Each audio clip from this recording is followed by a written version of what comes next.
しております。私の名前はパトリック・ウィービーと申します。We are a firm in 24 U.S. markets and 1,100 lawyers. 私ども、米国でですね、24の市場に存在しておりまして、1100人の弁護士が仕事をしております。We're excited to speak with you today. 本日皆様とお話しすることを非常に楽しみにしております。And to discuss our Solare program. ソラレのプログラムにつきましてご紹介したいと思っております。The Solare program is intended to target infringers. ソラレのプログラムはですね、不正を行う方たちに対してターゲットしていこうということであります。In trademark and patent. 商標、またはですね、特許の侵害ということ、そういうことにフォーカスしてまいります。And is particularly focused on consumer goods. 特にですね、コンシューマーグッズ、消費財の方にフォーカスしてまいっております。As you know, on Amazon, for example, 例えばですね、Amazon がございますけれども、often infringers target successful brands. 非常にその成功しているブランドに対して、その、不正を行う人たちが、ターゲットにしてしまうということがあります。And the ability to prevent those infringers is critical to many consumer brands. そういう不正な人たちをですね、きちんと、防いでいくということは、ブランドにとってですね、非常に重要なことになってまいっております。We call this protection the Solare program. ソラレ、保護のプログラムというふうに呼んでおります。Mr. Weaver will be taking us through the slides today. 本日はミスター・ウィーバーがですね、スライドを使ってお話をさせていただきます。And I will add commentary where appropriate. で、時々ですね、私の方からコメントを挟めさせていただきます。My name's Andrew Weaver. I'm from Pocinelli. I'm located in Houston, Texas. 私はアンドリュー・ウェーバーと申しまして、ポルシネンディの弁護士をしております。現在はテキサス州ヒューストンの方におります。I serve as the international IP lead for Pocinelli, and I'm happy to discuss Solare with you today. 今日はですね、ソラレについて皆様とお話しするということを非常に楽しみにしておりました。私は、IP のリードをしておりまして、国際的な、業務についてのリーダーとなっております。You can introduce yourself. 私、中村と申します。よろしくお願いいたします。So first,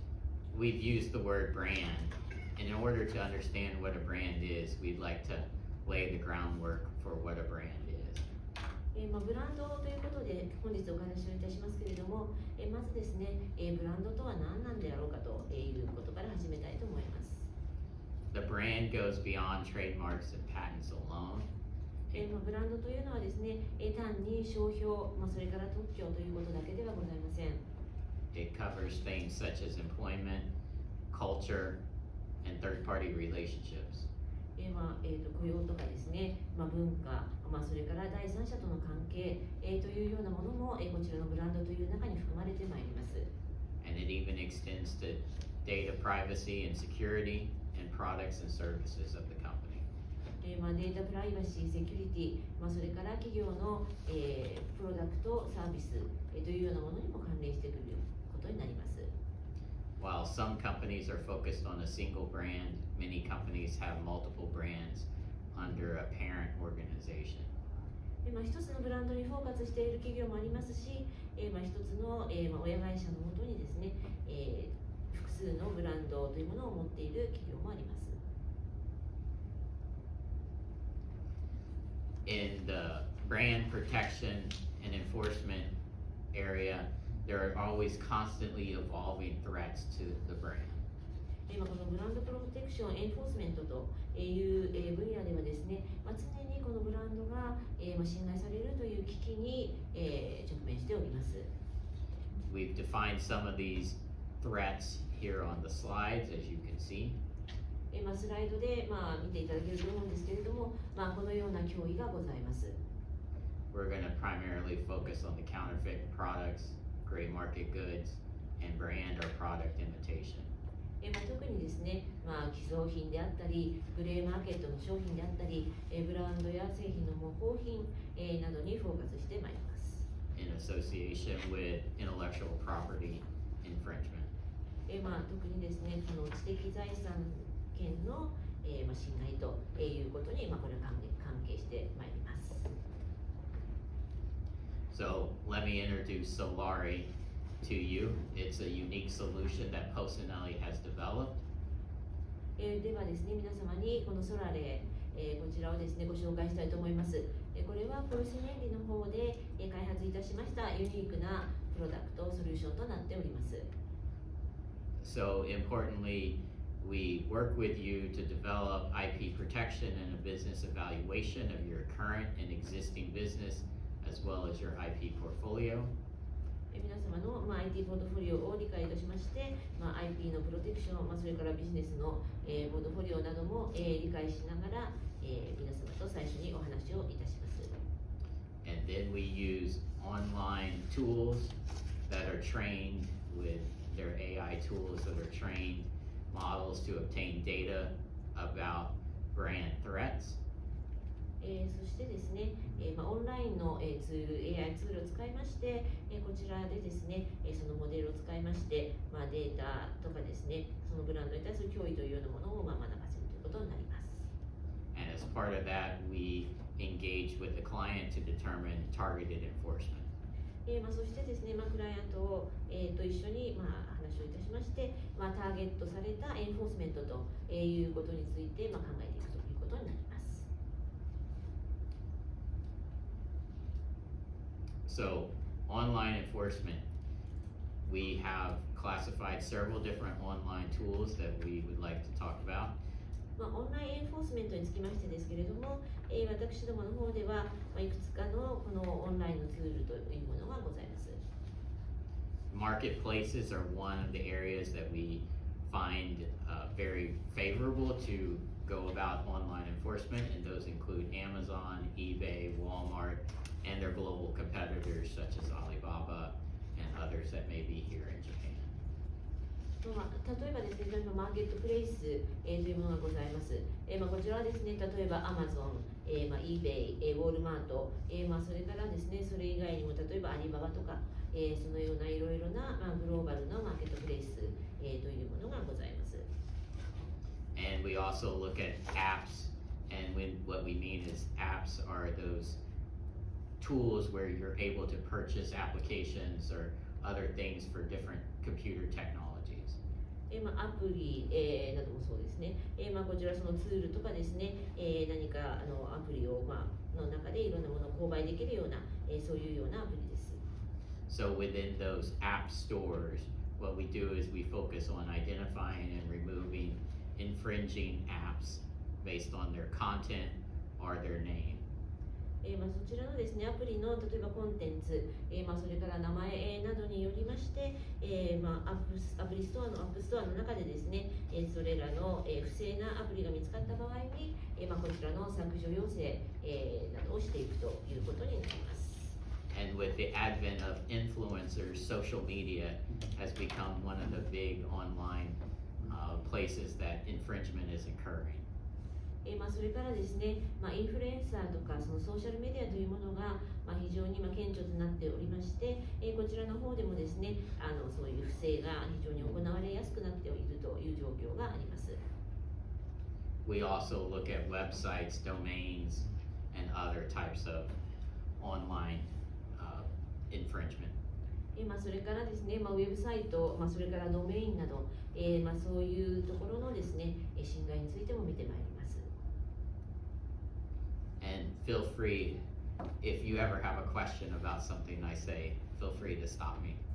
もしも私が申し上げていることについて何かご質問があったらですね、いつでも途中で止めていただいて構わないのでご質問ください。So what we want to do is provide Solari as a one-stop resource for any company that is selling products online, or their competitors might be selling products online, or even in the offline environment. 私の方で、ソラレ、こちらのリソースをですね、ご紹介したいわけですが、こちらはワンストップのリソースとなっておりまして、オンラインで商品を販売している方たち、また競合他社がオンラインで商品を販売している、オフラインでもですね、も含みまして、そういう方たちのための、ワンストップのリソースということになります。We know that infringers or bad actors often use multiple websites or multiple approaches to knocking off products. ですね、そのバッドアクターというか、攻撃者の人たちはですね、通常、複数のそのウェブサイト、などを使って、悪事を働くということが多いです。Critically, our solution is able to target those infringers that use multiple websites and multiple approaches. 私どもはですね、そのような、その攻撃者の人たちが、その複数のウェブサイトなどを使って、攻撃を行っているという場合に、こちらをターゲットにすることが可能です。And so the focus of Solari is to provide the brand with the where, when, and how products are sold.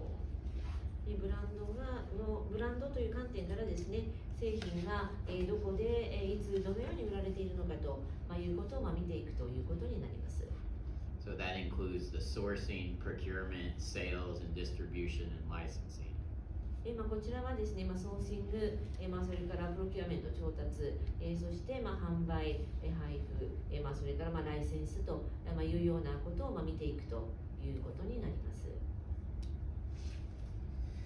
So as you might imagine, we have tools that have extensive online monitoring across platforms. ですから私どものツールは、そのプラットフォームをまたいで、オンラインでの、モニタリングを可能にするというようなツールになっております。And so this slide goes over some of the very details that we would be using to help build out that. こちらのそのスライドの方では非常なディテール、についても、非常にディテールについても、私どもはやっていけるということになります。And the main focus is we're going to stop illegal brand usage so that customers can engage with the authentic brand. 一番私どもがフォーカスしていることというのは、このブランドがですね、不正に使われているということがあった場合にそちらをストップするということ、そして正しい正規のブランドに関与していただくようにするということです。So online monitoring and enforcement continued. So the marketplaces that we are focused on are not just the North American market, but they cover all the countries that you see on the screen. 私どもはですね、この北米というマーケットのみならずですね、今スクリーンで見えるような全てのマーケットについてカバーしております。And we've listed a few of the online marketplaces that you may be familiar with. 多分皆様がそのご存知かと思われるようなそのオンラインのマーケットプレイスというようなものをリストアップしておりま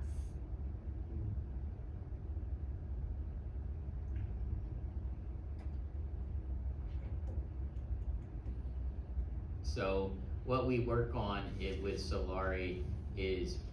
regular reporting with custom tailored data to inform the business about legal strategies. そのですね、法的なその戦略、というものに関連しまして、その企業ごとのですね、にテーラーメイドされたそういうソリューションを、提供してまいります。In particular, we focus on identifying additional IP assets that the company may want to pursue. そしてですね、その企業の方で、大切にしたい、かもしれないその、追加の知的、財産というようなものをきちんと定義していくことをしております。And as we'll discuss later, we have an example where we identify geographical regions with higher instances of infringement for a example client. それからですね、後でまたお話しいたしますけれども、違反事例の多いようなそういう地域をまた特定していくというようなこともいたします。And then we'll show how the tool helps us identify the platforms that are having higher instances of infringement, so that way you can focus on those particular platforms to try to proceed against the competitor. でまたですね、私どもの方で、侵害事例の多いプラットフォームというものを特定することも可能ですので、それに従ってそちらの、侵害事例の多いプラットフォームは特に気をつけていくということができるようになるということになります。And through the tool, you're able to identify repeat or very large bad actors for targeted enforcement. So, extra layer of enforcement beyond the traditional online takedown notices that you might be using in that marketplace. ということで、そのような、侵害事例の多いマーケットに関しましてはですね、特にそのリピートが多かったりとか、非常に、その大規模な、侵害者がいるというようなそういうマーケットプレイスにつきましてはですね、特に、こちらについてはそのオンラインのテイクダウン、削除要請というだけでなく、さらにいろいろな、措置を取っていくことが可能になります。So, like marketplaces, the tool also allows us to monitor websites worldwide. さらにですね、このツールではですね、マーケットプレイスだけでなく、世界のウェブサイトというものを見ていくことが可能になります。And that includes looking at the domains and content of the web pages themselves. そのウェブページ自体のドメイン、それからコンテンツをもちろん見ていくことはできますし。And so what we focus on is a web search with how content is presented to the consumer, because that goes to how the brand is identified to the consumer. この、ウェブサーチを通じてですね、コンテンツがどのように消費者に対して表示されているのかということを見ていくということによって、その消費者が、そのコンテンツを、どのように理解するかということにつながってまいります。Our tool also does domain search harvesting from registers worldwide. それからレジスターの方からですね、ドメイン検索データを収集するということも、これも世界に対して行うことが可能です。And very importantly, it has image searching capabilities. さらに、大事なこととして、画像検索の、ケーパビリティもございます。And then we actually go into the enforcement, where we focus on removal of web pages and content. そしてですね、エンフォースメントということになりますとですね、実際に、そのコンテンツとかウェブページをですね、削除していくと、そういうようなことになっていきます。And one of the things that we see is oftentimes, while a website might agree to take it down temporarily, they put it back up, and so the tool is able to monitor ongoing post for compliance. ということで、時々よくあることとしてですね、ウェブサイトの方で、分かりました、削除しますと言って、一時的に削除するんですけれども、またしばらくするとですね、またアップしてしまうというような場合があります。こういうものもですね、ツールでは、オンゴーイングで、そのモニタリングをしていくことが可能ということになります。So these are some of the points that you might want to look at whenever you're doing this evaluation. And our tool is able to take a look at all the points that are put up here, and we download and pull that information so that it's fed into the online tool. そしてですね、ここにいろいろなポイントがありますけれども、こちらはですね、そのエバリエーションに使うことが可能になります。これらをですね、すべて私どもツールは見ていくということになりまして、こちらの内容をですね、またダウンロードしていくということも可能になります。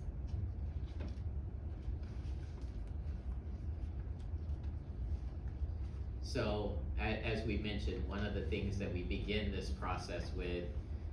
for a company is we take a look at their IP assets. 先ほども申し上げましたけれども、まずこのようなプロセスを始める一番最初はですね、企業の IP の資産ですね、知的財産、IP 資産というものを見ていくというところから始めるということがよくあります。So the first step of the process of building the Solari program for a particular company is to take a look at that portfolio that consists of trademarks, copyrights, design and utility patents, as well as their domain names. ですからですね、まずソラレのそのプログラムをあるカスタマーの方に対してですね、作っていくということの最初のプロセスの最初の段階というのはですね、まず、そのトレードマーク、商標やその著作権などを見ていく、コピーライトを見ていく、それからそのデザインとかですね、それからドメインなどユーティリティというようなものを見ていくというようなことから始まるということになります。すみません。いいですか。はい。いわゆるモニタリングするのはトレードマーク、コピーライト、パテンツでドメインネーム、この4つですよね。So you do monitoring of these 4 things: trademark, copyrights, and the patent and the domain names. Yes. その時にトレードマークはどういう形でそのモニタリングサービスするための準備、例えばインプットする、例えばこれを探しなさいとかいうのは分かるんですけど、コピーライトとかあるいはデザインパテンツ、あるいはユーティリティパテンツで、こういう2つについてはどういうふうにインプットしてモニタリング監視させるのかがちょっとイメージできないんですけど。はい。Well, yeah, for that, like a trademark, I can imagine how you input, like, okay, you look for this trademark. But for like copyright and for the design and the utility patent, I cannot really imagine how specifically you can give them the input, what to look for. So we give the system images similar to what you would see in design, and using the AI tool, we look for the images that might be on the particular site. ですね、そのシステムに対してその、実際のデザインと似ているようなそのイメージというようなものをフィードしまして、そしてAI を使いましてですね、それとその似ているようなものというようなものを見つけていくというようなことになります。パテンツに関してはどうですか？ How about for the patent? So in that, it's more product. So we're searching for product infringement, and we're looking also for similar products that are being sold in the marketplace. そのプロダクトということになるのでですね、この実際マーケットプレイスで売られている、似ているような商品を探していくと。ということはその、権利者、我々が持ってる、製品があって、それに特許が付帯してて、でこの製品について似たものを探すというイメージですか？ So okay, there is a product, we own the product and there's a patent on it, and then you look for a product which looks similar to that product. So let me give you an example. If you think of a handbag, right? So a Louis Vuitton handbag, well, it may have design patent on it and obviously it has trademark. That's the real value of the Louis Vuitton, right? Someone wants a similar handbag because it's Louis Vuitton. And we can also search for images. So the design of the handbag, so the name, the design, and we're looking for people who have utilized similar domain names as well, and influencers. So anything, Yeah. 例えばそのルイ・ヴィトンのハンドバッグというものがあったとして、そのもちろんルイ・ヴィトンそのパテントがあって、商標があって、それでもちろんデザインがあるわけですけれども、それに対してもその似ているような、そのルイ・ヴィトンのバッグのようなデザイン、画像、そのデザイン、名前とかですね、そういうものを探す、それからドメイン名についてもそのルイ・ヴィトンというようなものと似ているようなそのドメイン名というものを探すということになります。So anything to do with that handbag, our AI tool is looking for images, trademarks, keywords, any of those particular factors. ですからですね、この、そのハンドバッグに関して、その私どもの AI ツールはですね、その画像、それから商標、キーワード、いろいろなその要素ですねを探すということになります。We'll address more of this later. However, what we're really trying to monitor for are small, insignificant infringers that we utilize takedown notices on. Once you get that. いやいや、ちょっと後で申し上げますけれども、私どもがそのモニタリングするのはですね、その小さいその不正を行っているような、私ども削除要請をするようなそういう侵害者。And large, significant infringers that we would sue either in the ITC or federal district court in the U.S. ですから、その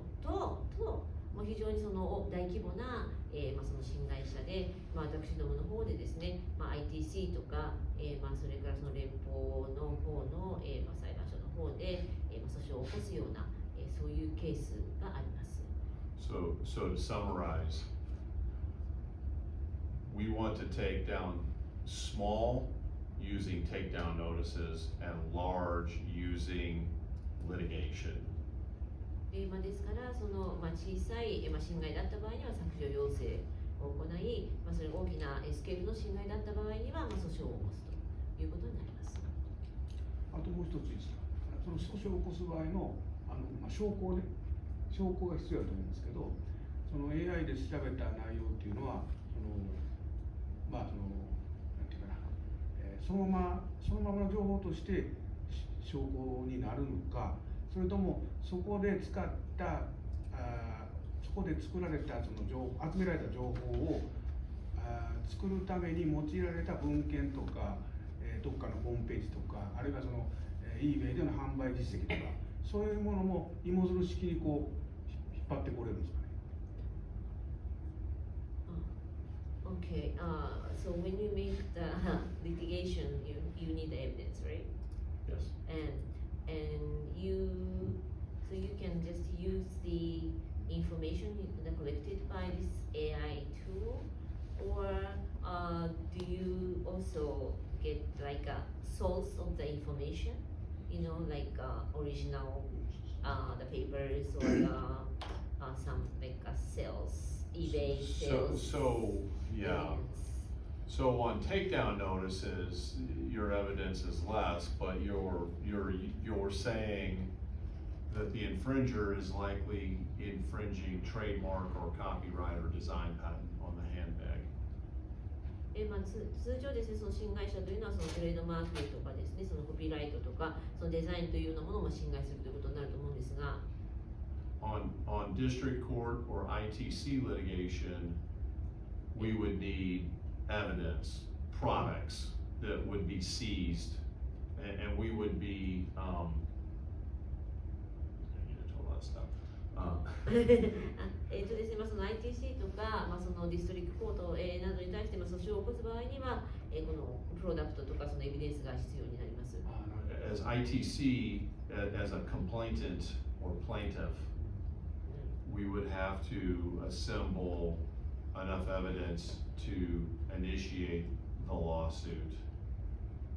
この ICT という、ところを使う場合にはですね、特にですね、この訴訟を起こすために、十分な証拠を、提出する必要があります。そこでその AI が集めた情報がどこのソースから引っ張ってきたのかっていうのもあらかじめも分かるようになってるんですよね。新たに調べるんじゃなくて。If you look at this your IT tool, you know where that information came from, right? Like which source it came from. Yeah. Yeah, so to be clear, the tool identifies the bad actor. It's then up to the lawyers to determine the appropriate response and the necessary evidence to make that response. ツールがやることというのは、この攻撃者を見つける、定義するというところがツールがやることなんですけれども、その後に弁護士の方で適切なレスポンスは何なのかということを決める。そしてその適切なリスポンスをするためのエビデンスというものを集めるということになります。ありがとうございました。 And to add one more layer of complexity, もう一つですね、ちょっと複雑さが加わるんですけれども、we are also looking for gray market goods, which are goods imported that are sold legally in one market but illegally imported into another market. グレーマーケットというものも私ども見ておりまして、それはですね、ある市場においてはこちらはこの法にのっとって売られているんですけれども、他の市場で売るということは、法律違反になるというような製品。And distributors illegally distributing product out the back door. またそのディストリビューターがですね、法律違反を犯して、バックドアから、こちらをそのディストリビューションするというようなこともある。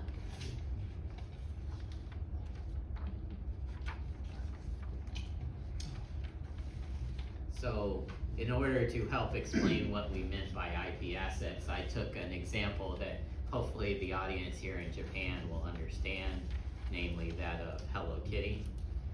ですね、この IP アセットということについてお話をするためにですね、日本の、皆様が分かりやすいようにこのハローキティの、例をお持ちいたしました。And so, what you have is you have marketing of images, artwork with copyrights. まずですね、この著作権のある、マーケティングの画像とか、アートワークがありますね。And you have names, logos, colors, product design, packaging, and trademarks. そして、商標があって、ロゴ、色、製品デザイン、パッケージなどがあります。And you have 3D shapes, user interfaces such as the watch, icons, animations, colors, and textures that could be protected with design patents. それからですね、形状、ユーザーインターフェース、例えばこの時計などですね、アイコン、アニメーション、色、テクスチャー、などそのデザイン特許の方で、守られるということになります。And you have software systems and functions that could be protected with utility patents. それからユーティリティの、実用特許の方でですね、ソフトウェアとかですね、機能など、そちらが守られるということになります。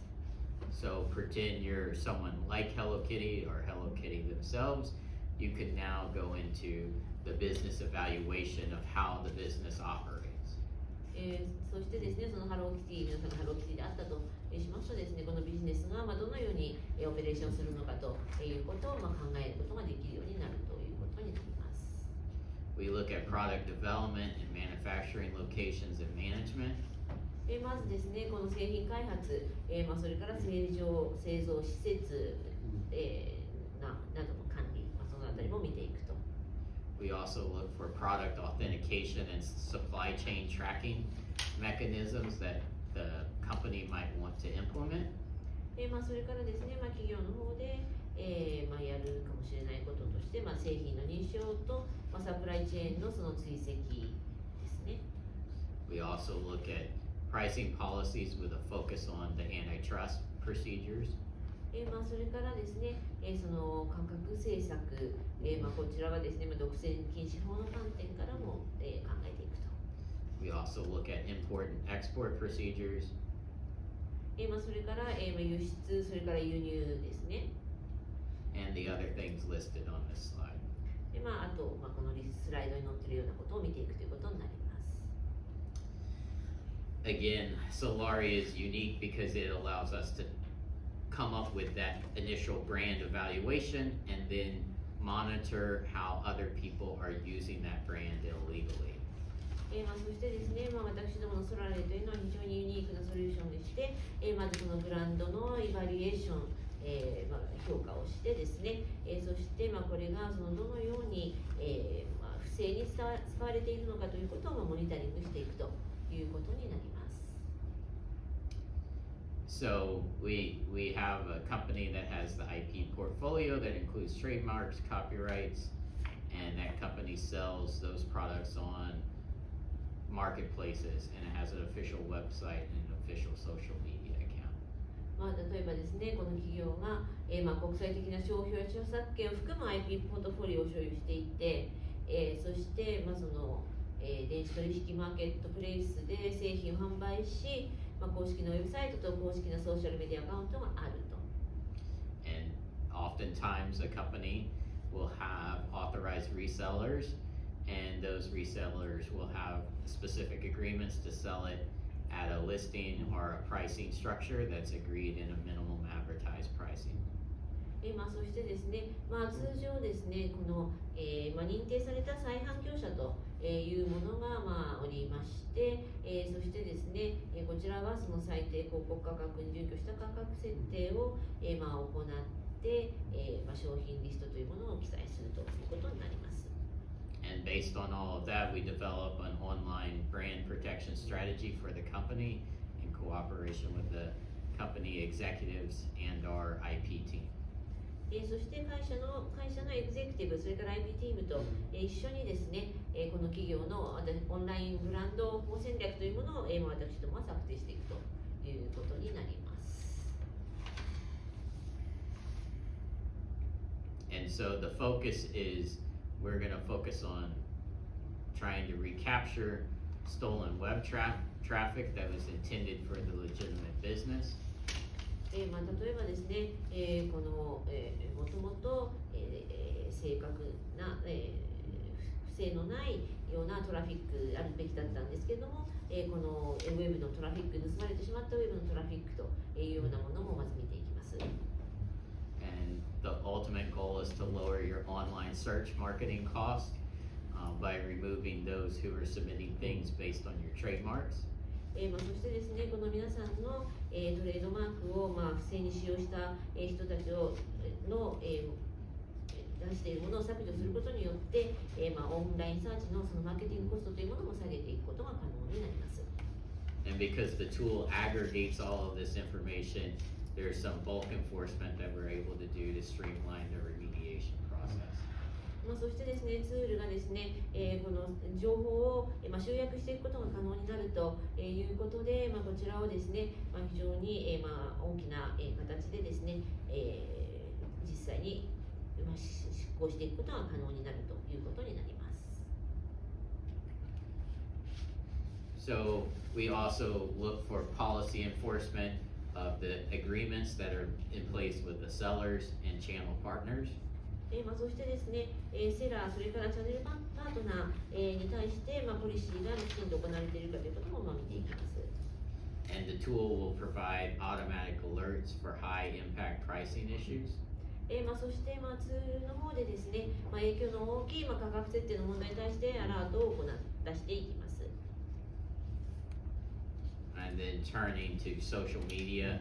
we focus on stopping illegal brand usage so that via social media the consumer can engage with the authentic brand. ですから、あとソーシャルメディアの方ですね、こちらでもですね、実際に法律に違反するようなブランドの使用というものを禁止するということによって、実際に、正しいブランドが使われていくということになります。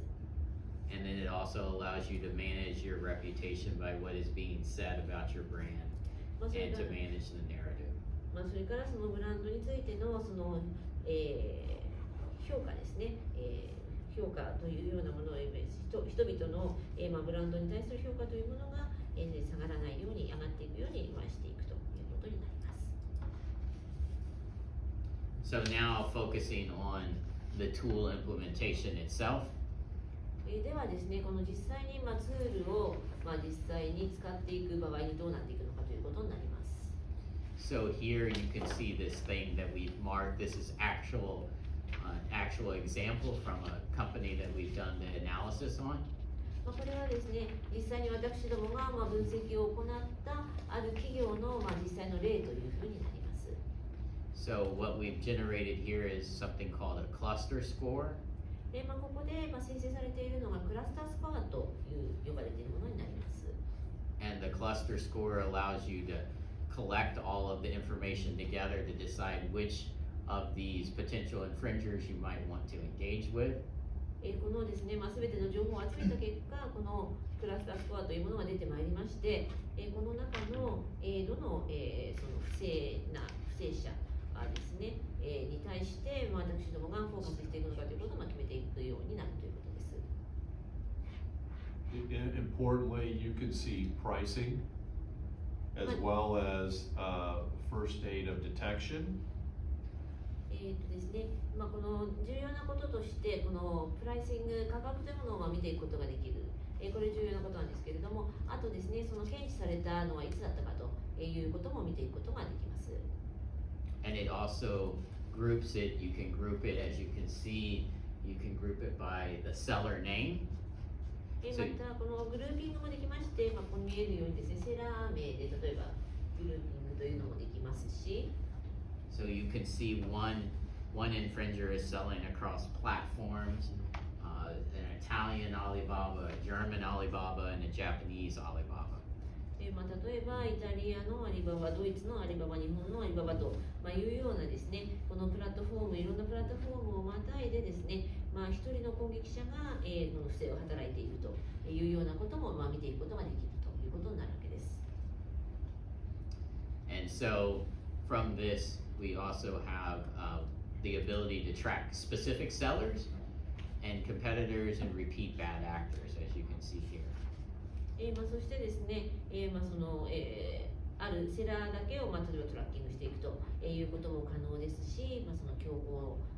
状況というものもトラッキングしていくことが可能になります。And it gives some very important details about these particular individuals or companies that are infringing on your product. そしてですね、実際皆さんの製品を侵害しているこの個人、または企業、というものに対してもですね、一体どのような人物、どのような企業なのかというそういう情報を、集めていくことが可能になります。So turning back to the online monitoring and enforcement tool. そしてですね、オンライン監視と、このエンフォースメントのツールになりますけれども。So you can see in this instance, there are quite a few detections, almost 2 million detections. 今これ見られると思うんですけれども、たくさんの検知がありまして、大体200万ぐらいの検知がありますね。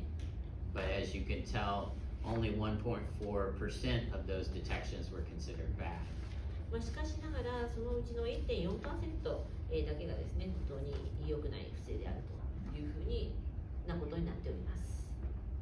And it covered 83 different marketplaces. そして83の違ったマーケットプレイスがカバーされているということになります。And as you can see, Etsy was the number one bad actor location at 3.2% of postings on Etsy. 3.2% のそのポスティング、Etsy というところなんですけれども、ここがですね、一番その不正がよく行われているロケーションであるということがわかります。So that might be the area that you might want to enforce against. ですから、ちょっとこちらをですね、何かエンフォースした方がいいかもしれないということになります。And then another slide from the online tool. The bad detections are showing North America is the worst place for this particular tool and the brand. そしてこのブランド、このツールに関してですね、北米が一番ちょっと良くないというようなことがこちらでわかります。As well as copyright image infringement being the number one issue for this company. そしてですね、著作権のその、画像の、侵害というところがですね、一番今問題であるということがわかります。And so here's an example, a continued example, where we look at the estimated value. こちらがですね、私たちのその大体のそのバリューというものを見ていくことができるという場所になります。So you can take a look at how it spans over the quarters. And so the point of this tool here is we actually engaged with this client to start an online enforcement. 実際ですね、これ四半期ごとに見ていくことができるんですけれども、このクライアントと一緒になってですね、このオンラインでのエンフォースメントというものをやってきております。And in the beginning, there was a lot they were losing, comparatively. でそして一番最初ですね、ちょっとなかなか、比較しますと非常に負けていることが多かったんですけれども、 And then by the end, it was less than 9 times less than it was in the beginning. それだんだんですね、一番最初に比べて、9分の1ぐらいになったということになります。 And so the tool allows you to monitor how the enforcement is helping you maximize your brand across all of these platforms. ですからですね、このエンフォースメントを何らかの措置を取ったことによって、実際にどのようにそのブランドの価値が上がっていったかということも分かるということになります。I think importantly, you can see in this example, there were 110 listings enforced, which equated to a value of $75,680. こちらでですね、見た方がいい、ご理解いただきたいことはですね、最初この110のですね、リスティングエンフォースメントというものがありまして、それが、実際そのバリュー、価値というものに、換算しますと、アメリカドルで75,680ドルという価値があるということになります。This is a small example. これは小さい例ですけれども、 But we have certainly seen values greater than $1 million of lost sales or profits. ですね、もちろんその100万ドル以上のですね、そういう価値があるというようなことがもちろんたくさん出てまいります。 So again, some of the information that we're able to share with the clients is where the estimated value of enforcement is taking place. ですから、そのクライアントとこの実際にエンフォースメントを行った結果、どのぐらいのそれが価値になっているのかということを共有することができます。 And so the online analytics go to online enforcement search. オンライン分析というものがこのオンラインエンフォースメントサーチということもできます。 And as we go through the proceedings against the infringers or the brand infringers, we're able to adapt the tool to the changing needs of a particular client. ツールをですね、使いながら、こちらの、実際のエンフォースメントというものがどのように行ってい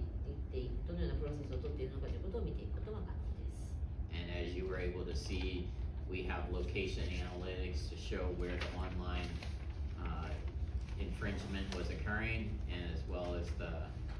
tool being enforced and the value added in a particular market. そしてですね、どのようなロケーションで、そのようなオンラインの不正が起きているのかということを見ていくことが可能になりまして、そしていろんなツールを使って、エンフォースメントが行われて、その結果、どれだけの、価値があったかということが分かるということになります。 And the tool is able to collect the seller data for analytics to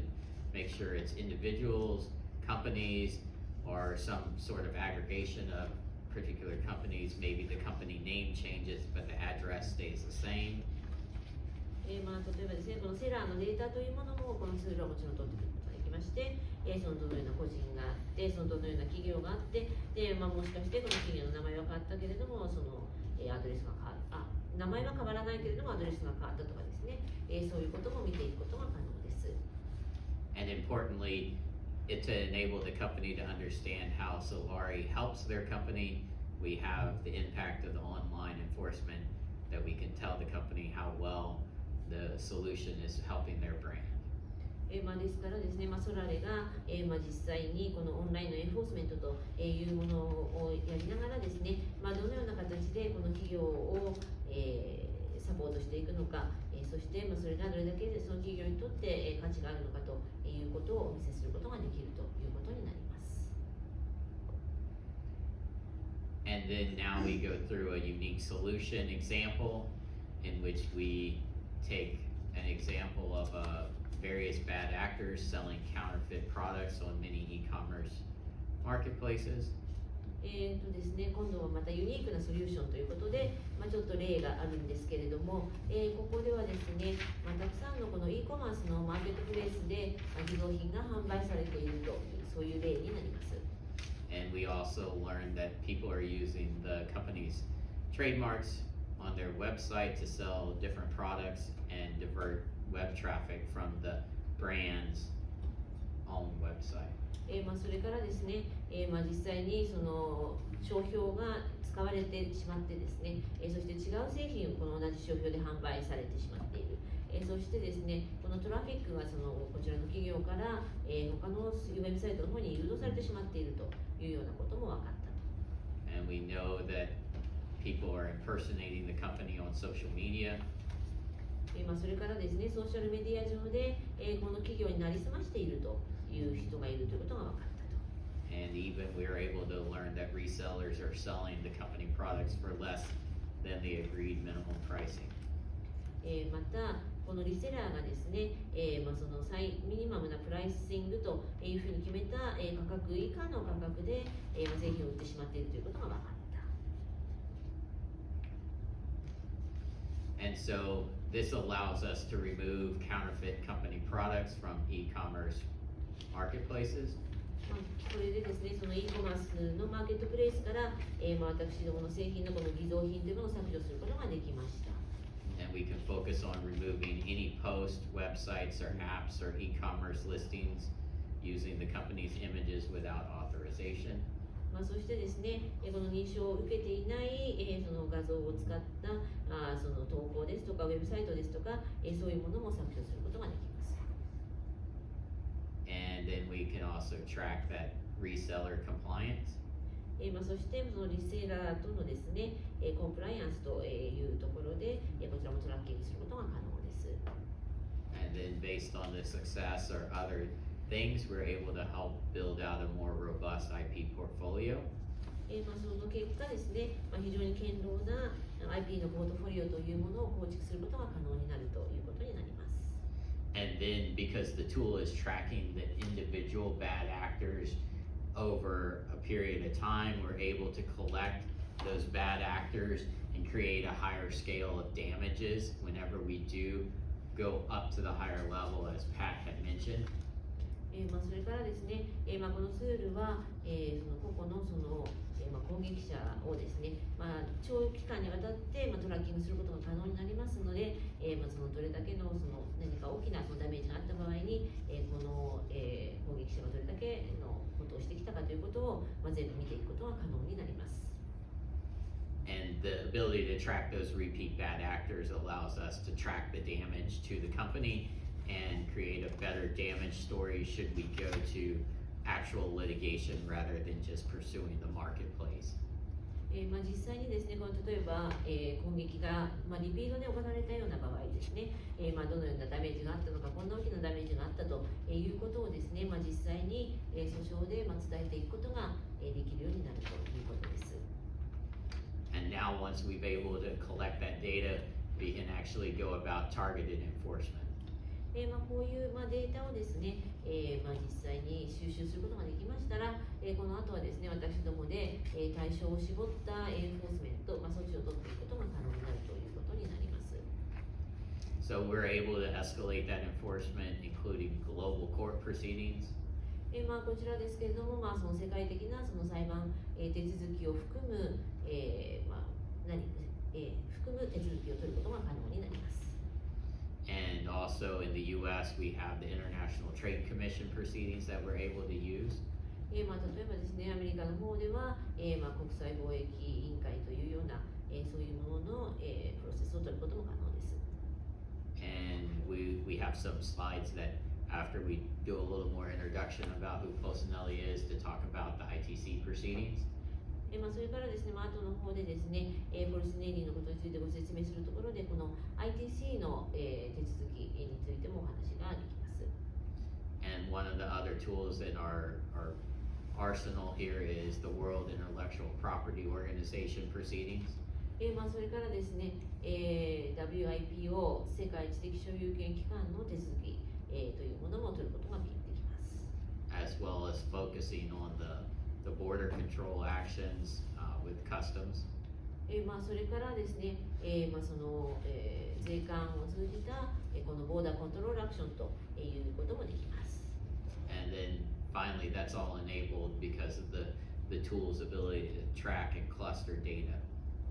ツールがですね、クラスターデータというものをトラッキングすることも可能であるということから、こういうことが全て行えることができるということになります。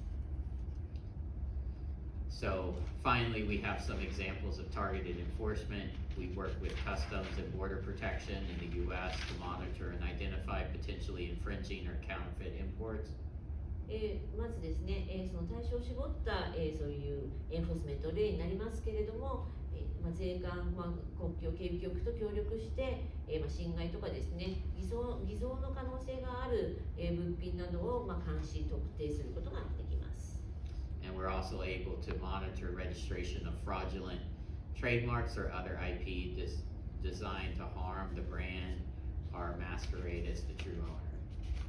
それからですね、ブランドに、対して、危害を加えるようなですね、不正な商標の使用とか、その他不正な知的財産の登録、などもですね、監視していくことができます。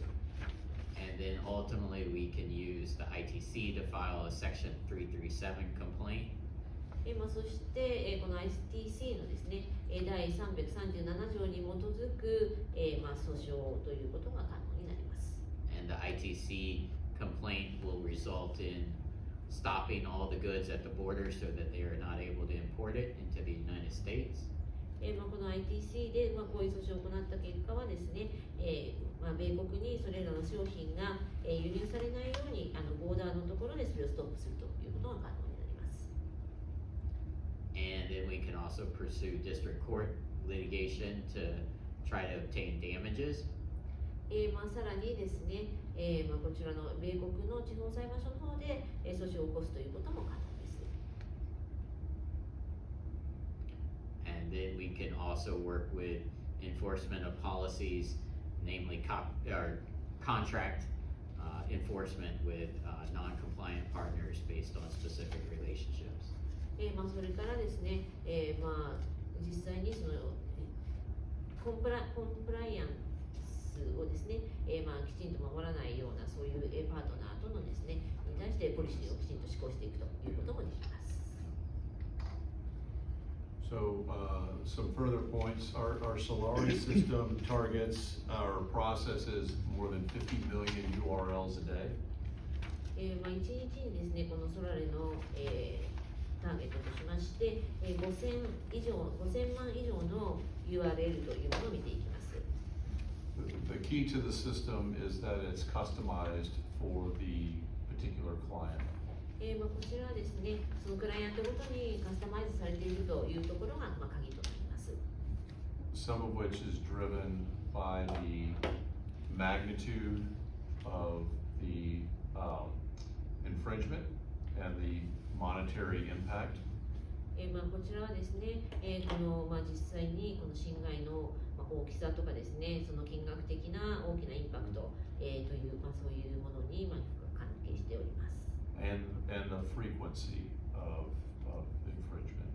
それから、こちらの侵害の頻度ということももちろん関係しております。We're going to pause there for a moment and see if there are any questions. もうちょっとこちらで、一旦、ポーズを入れましてですね、何かここでご質問があればお受けしたいと思います。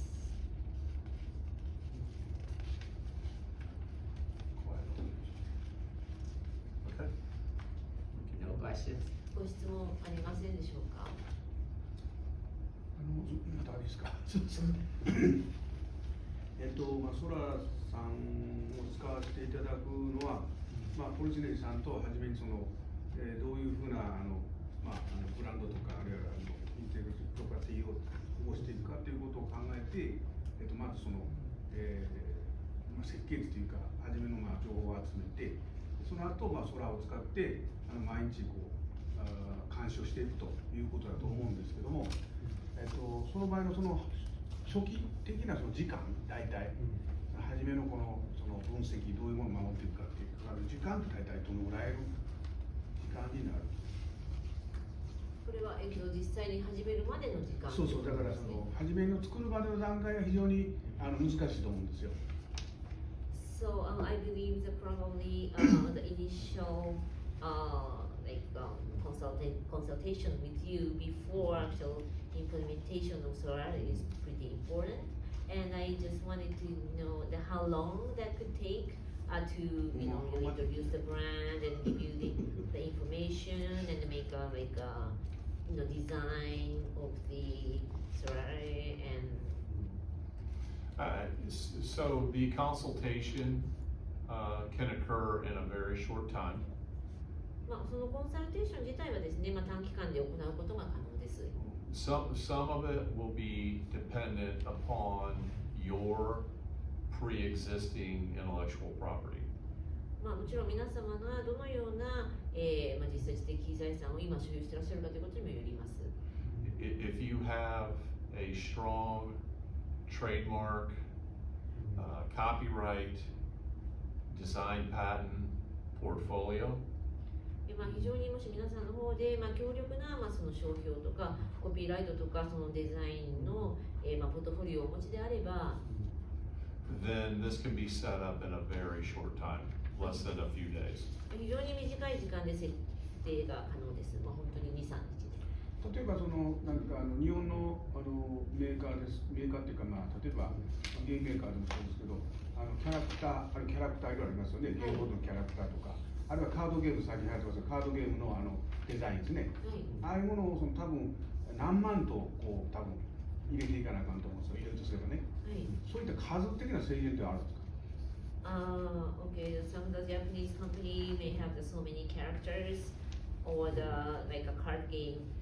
companies have so many different designs and different cards,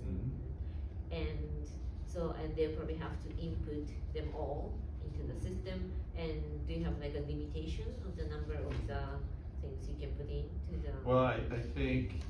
it would be more directed to a product. So if you think of Procter and Gamble, 例えばもっとですね、よりプロダクト寄りといいますか、例えばプロクター&ギャンブル P&G という会社がありますけれども、they have hundreds of products that they sell both online and in stores. 彼らはですね、オンラインでもそれから、お店の方でもですね、非常にたくさんの商品を売ってるわけですけれど、So consulting with the client in that situation, we could monitor each product line, or we could monitor the most important and fewer product lines. もちろんそれぞれのプロダクトラインを全部見ていくことも可能ですし、またはもう重要な、もうちょっと少ない数の重要なプロダクトラインだけを見ていくということも可能になります。So if your client has, on the card example, certain cards that are well known and often imitated, those would be the products to focus on. 例えばそのカードゲームの企業であったら、その中でもですね、特に有名で、とても何か偽物が作られやすいカードというのがあった場合に、そちらにフォーカスしていくとかですね、そういう形になるかと思います。I would add one more point back to the initial question, which is on consultation, it may take longer if we discover that the client has not properly or thoroughly invested in their trademark portfolio or their design patent portfolio. ですね、その先ほどのお話のところに戻りますけれども、そのコンサルテーションのところにかかる時間が、もう少し長くかかる可能性がありまして、それはどういう時かと言いますと、クライアントの方でですね、きちんと適切な、その商標の、取り扱いをきちんとしていない、確立していない、またはそのデザインのポートフォリオなどもきちんと確立していないような場合ですね。In that case, we could encourage the client to work, for example, with their Japanese law firm partner. その場合にはそのクライアントに対して、例えば日本のその、パートナーの弁護士事務所とかとですね、一緒になって、to file additional trademarks or design applications to position the company to better enforce on the products going forward. まあ、追加で、まあ、きちんとこのトレードマークというものを、まあ、例えば、所得するとかですね、まあ、そのデザインのポートフォリオもきちんと確立するとか、そういうことも先にやっていただくという場合があります。例えば、あと、なんていうかな、例えばですね、継続的にやるんじゃなくて、ピンポイントでポリスさんにお願いするってこともできるんですかね。例えば、このキャラクターがどうも、まあ、欠損というか、模造品が出てるようだと、この商品出てるようだと。で、これに対してちょっとこれだけについて今調べてほしいと。今その、なんていうかな、1回だけの調査依頼っていうのもできるんですか。Is it possible to just ask you to do just the one thing for the one time instead of like a continuous like a monitoring? For example, we find out this character and there's like a counterfeit of this product, and we just want to find out about it just now. Is it possible?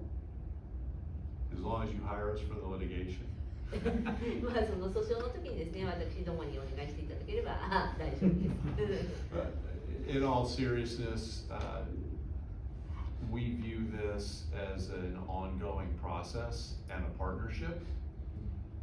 まあ、私どもはですね、基本的にこちらに関しては、オンゴーイングで、パートナーシップという、そういう形で行うものだというふうに思っています。ですからまあ、So we could certainly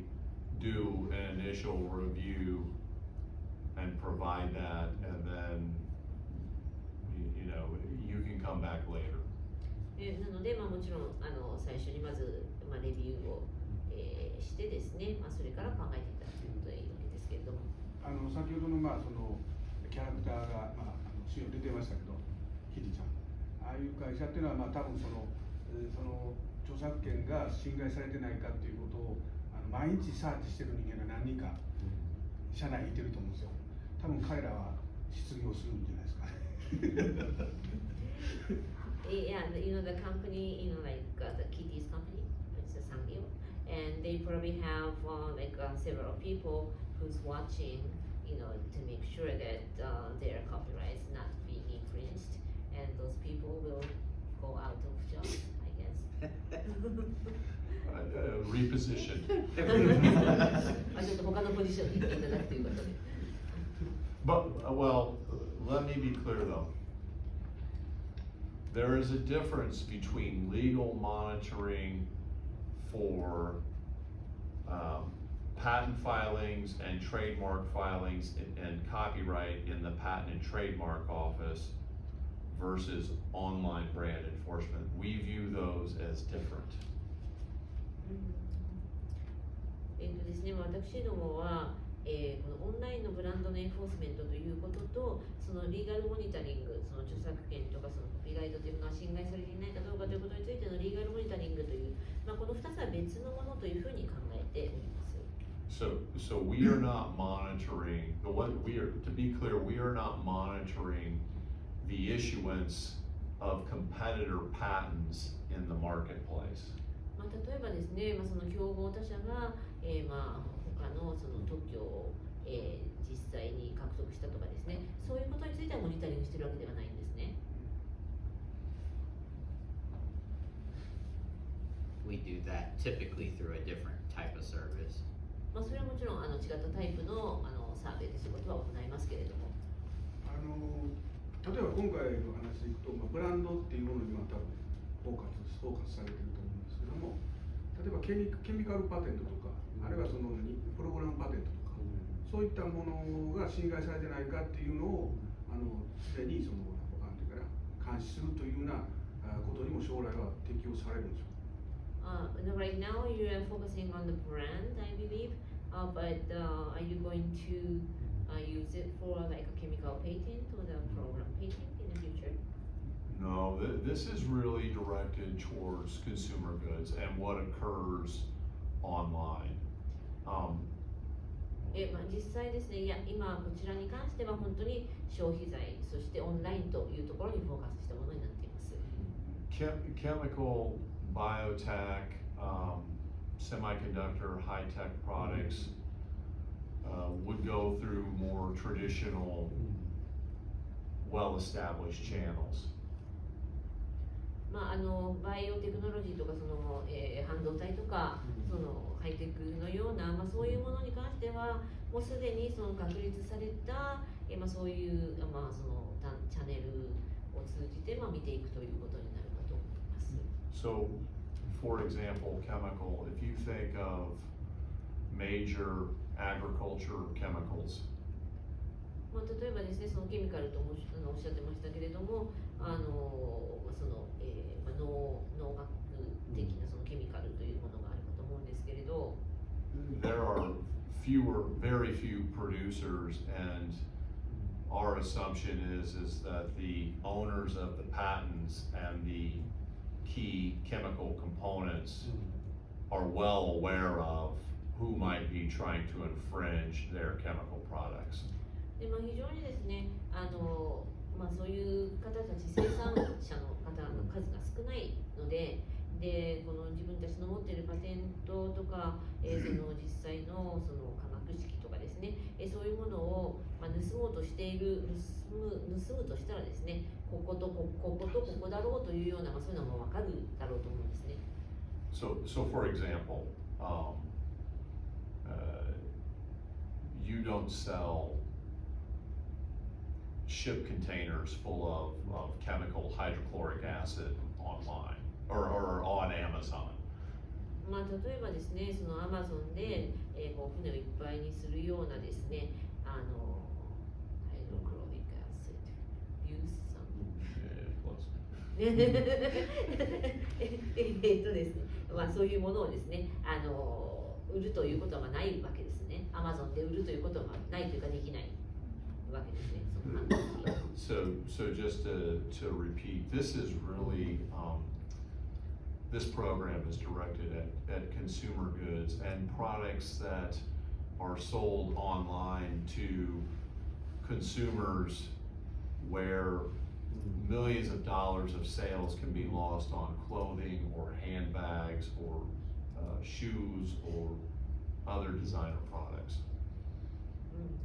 ですね、先ほどから申し上げているように、本当に私どもコンシューマーグッズというところに非常にフォーカスしておりまして、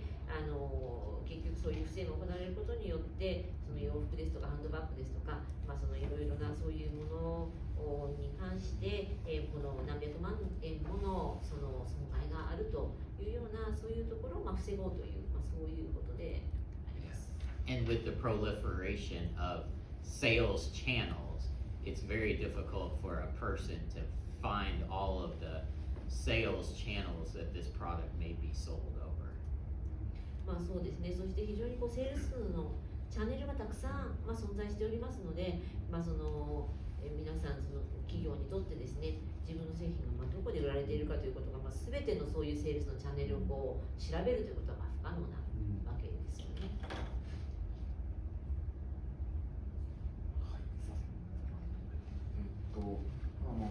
弊社キャラクターグッズ、ゲーム関係の企業で、主にキャラクターに関する違法グッズの対応などもしているんですけども、その中で面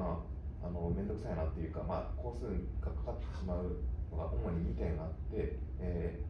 真贋鑑定、本物か偽物かっていうのを確認する作業、あとは、二次創作作品、デッドコピーではなくて、似たようなキャラクターに関する違法グッズが出ていたときに、それが信頼かどうか、信頼用品みたいなところ、信頼しているかどうかみたいなところに時間がかかってしまいます。そのあたりへのアプローチなど、何か強みがあれば教えていただきたいです。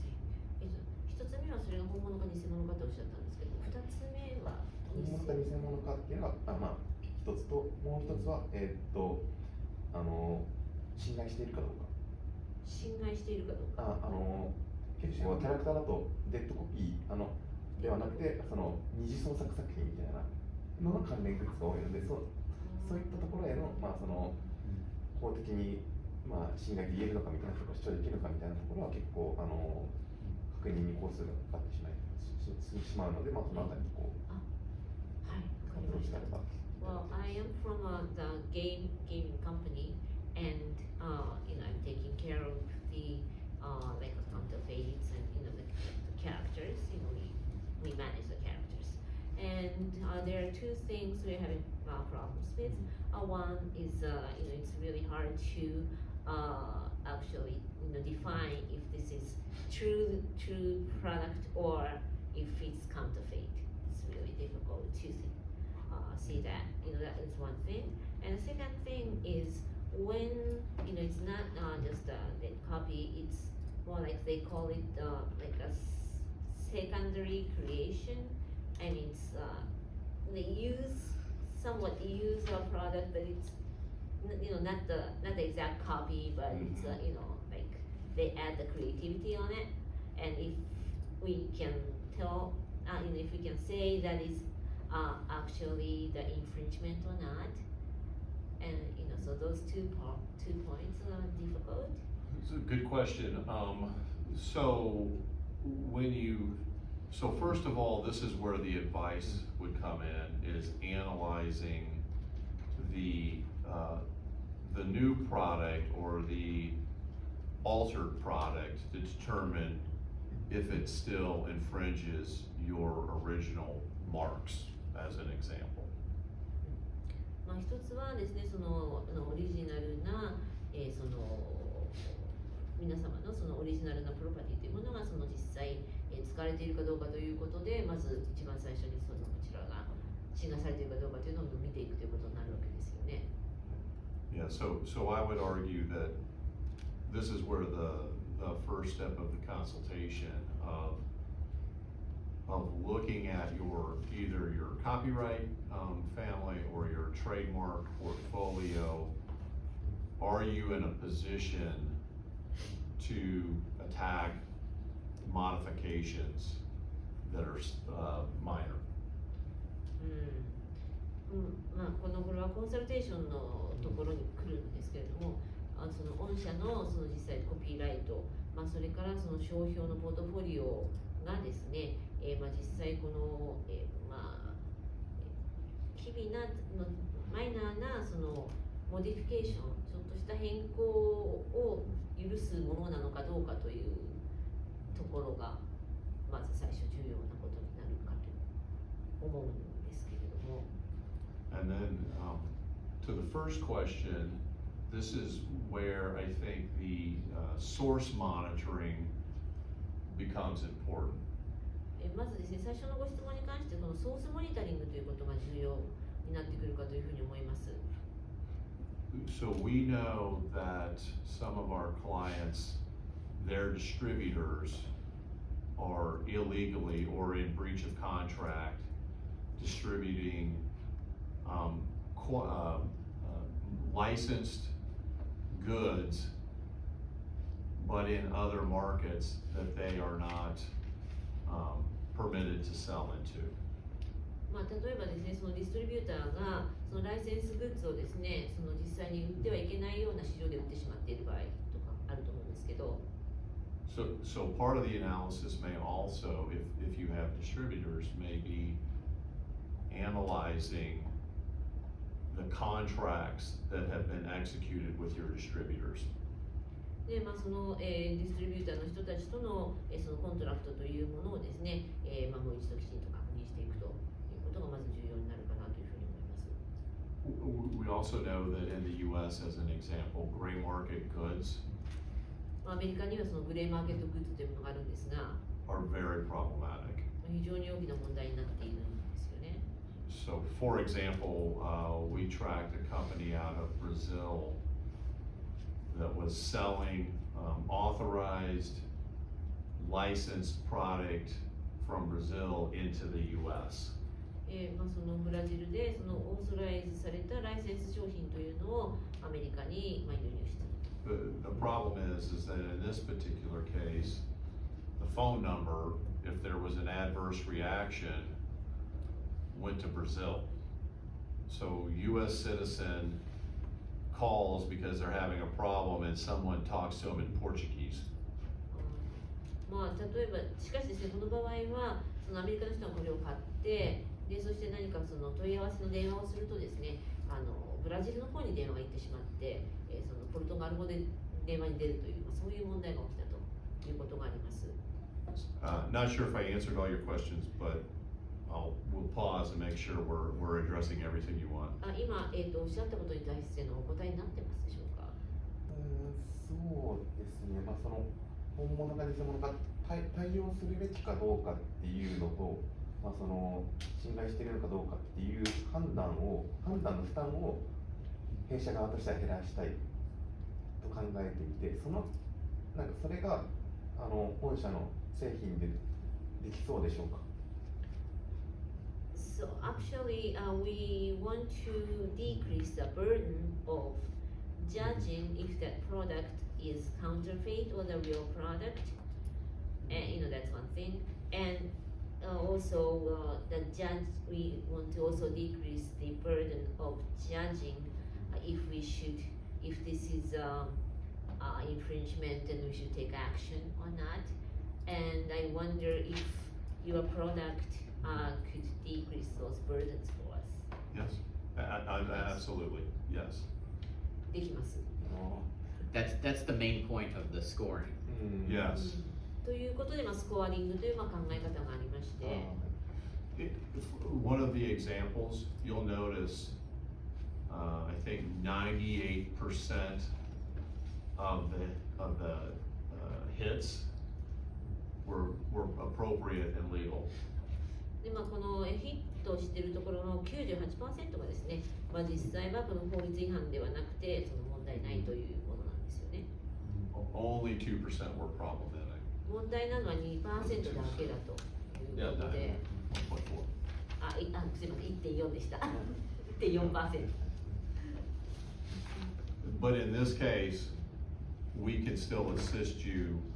with targeting the bad actor. しかしですね、このケースでは、その攻撃者に対して、実際ターゲットをきちんとして、その法的何らかの措置を取るということに対しての、アシストをさせていただくことはできます。ありがとうございます。Thank you very much. We're gonna try to jam out. 聞きづらいと思うんですけど、費用は高いでしょうか。このお願いする毎月の費用か、マンスリーなのか、はい。イヤリーなのか。And so, okay, what is like a pricing for this solution? It depends. It really depends on your portfolio Yeah. and your competitor analysis. 多分一番少ないので大体どう思う。What would be like a minimum? Probably $250, $500 a month. 250? $500 or $500, sorry. Okay, $500 per month? 月に500ドルぐらいからです。But it can go much higher. Obviously, for でも高くなることも for あ like ります。P&G, much higher, so many brands. 例えば P&G なんかは非常にブランド数が多いんで非常に高くなってしまうと。One thing we would recommend, as you saw in some of the examples, maybe the product, the infringing actions result in a loss of $75,000. That requires a much less robust enforcement versus we do have clients who are losing $2 to $3 million a month, which in that case requires a much more robust enforcement because they're losing so much money. 例えばですね、その先ほど見たようにその7万5,000ドル、とかですね、そういう金額が、その毎月、損害があるというのもありますし、それに対してまたは200万とか300万ドル、毎月も損害が起きているというような場合もあって、その損害額が大きければですね、やはりこれに対してはきちんとその、変動な措置を取っていかなければならないというふうに、判断するという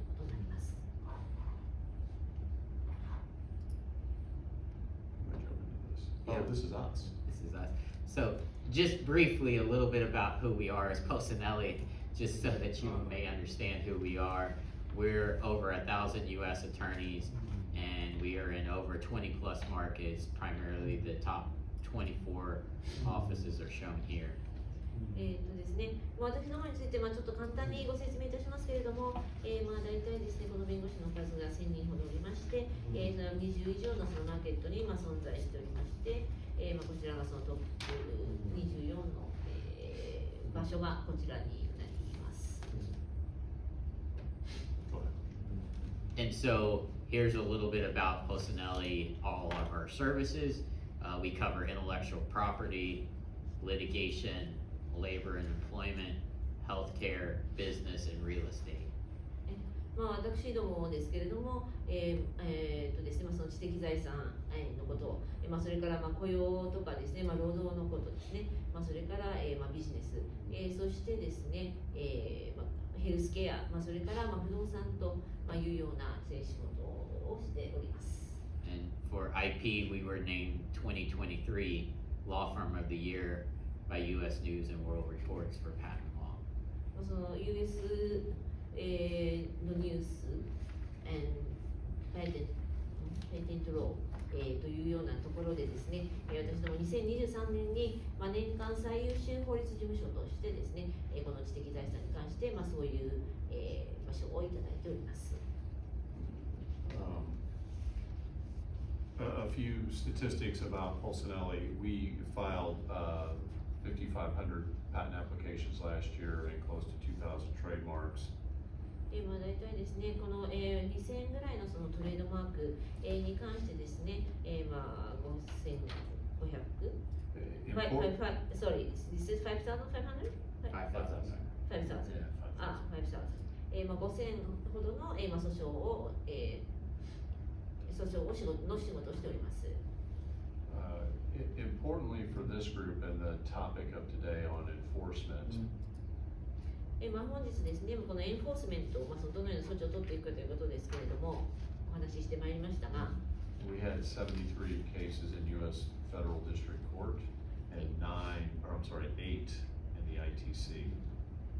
フェデラルディストリクトコート、アメリカのですね、この連邦、の方でですね、73の、この裁判のケースがありまして、そして ITC の方では8ケースということです。And Deanna Oken, who is part of our team, ディエナ・オークンという私どものチームの一人なんですけれども、chairs our ITC practice. がですね、ITC に関してのプラクティスについては、リードしております。And she was the longest serving commissioner in the history of the United States of the ITC, serving under Bush and Obama. 彼女はですね、そのブッシュ、それからオバマ政権の下でですね、その ITC のコミッショナーとして、一番長い間、仕事をした人物でもあります。In many respects, she's considered the preeminent expert in the U.S. on ITC. ITC に関してはですね、アメリカでは一番のエキスパートであるというふうに思われております。We thank y'all for coming. I appreciate the opportunity to present our program to you, and thank you for the patience. 本日はですね、ご参加どうもありがとうございました。こちらの、プレゼンテーションの機会をいただきまして、非常に感謝しております。どうもありがとうございました。Thank you.